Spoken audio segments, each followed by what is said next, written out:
سے جو بڑا مہربان اور نہایت رحم کرنے والا ہے۔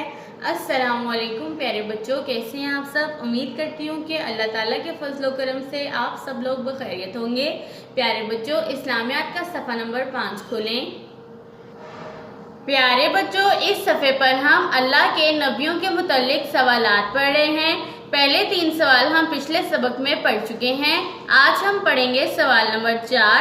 آج کا سبق پڑھنے سے پہلے ہم پچھلے سبق کی دہرائی کرتے ہیں۔ آئیے میرے ساتھ پڑھیے۔ سوال نمبر 1، سب سے پہلے نبی کون ہیں؟ جواب، حضرت آدم علیہ السلام۔ سوال، سب سے پہلے نبی کون ہیں؟ جواب، حضرت آدم علیہ السلام۔ سوال نمبر 2، سب سے آخری نبی کون ہیں؟ جواب، ہمارے پیارے نبی حضرت محمد صلی اللہ علیہ وآلہ وسلم۔ سوال، سب سے آخری نبی کون ہیں؟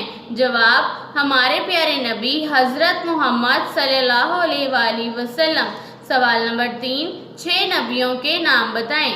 جواب، حضرت آدم علیہ السلام، حضرت نوح علیہ السلام، حضرت یونس علیہ السلام، حضرت ابراہیم علیہ السلام، حضرت اسماعیل علیہ السلام، حضرت محمد صلی اللہ علیہ وآلہ وسلم۔ سوال نمبر 3، 6 نبیوں کے نام بتائیں۔ جواب، حضرت آدم علیہ السلام، حضرت نوح علیہ السلام، حضرت یونس علیہ السلام، حضرت ابراہیم علیہ السلام، حضرت اسماعیل علیہ السلام، حضرت محمد صلی اللہ علیہ وآلہ وسلم۔ پیارے بچوں، امید کرتی ہوں کہ آپ نے یہ تمام سوالات یاد کر لیے ہوں گے۔ آئیے ہم پڑھتے ہیں اپنا آج کا سبق۔ سوال نمبر 4، اللہ تعالیٰ نے نبیوں کو کیوں بھیجا؟ جواب، اللہ تعالیٰ نے نبیوں کو انسانوں کی ہدایت کے لیے بھیجا۔ سوال، اللہ تعالیٰ نے نبیوں کو کیوں بھیجا؟ جواب، اللہ تعالیٰ نے نبیوں کو انسانوں کی ہدایت کے لیے بھیجا۔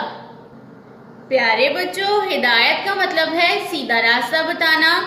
پیارے بچوں، اللہ تعالیٰ نے انسانوں کو سیدھا راستہ بتانے کے لیے اپنے نبیوں کو بھیجا تاکہ انسان سچ اور جھوٹ میں فرق کر سکیں۔ پھر سے پڑھتے ہیں اپنا سوال۔ سوال نمبر 4، اللہ تعالیٰ نے نبیوں کو کیوں بھیجا؟ جواب، اللہ تعالیٰ نے نبیوں کو انسانوں کی ہدایت کے لیے بھیجا۔ سوال، اللہ تعالیٰ نے نبیوں کو کیوں بھیجا؟ جواب، اللہ تعالیٰ نے نبیوں کو انسانوں کی ہدایت کے لیے بھیجا۔ پیارے بچوں، سوچیں اور بتائیں اللہ کے سب سے پیارے نبی کون ہیں؟ جی ہاں، اللہ کے سب سے پیارے نبی حضرت محمد صلی اللہ علیہ وآلہ وسلم ہیں۔ اپنے آج کے سبق کو بار بار دہرائیں تاکہ آپ کو اچھے سے یاد ہو جائے۔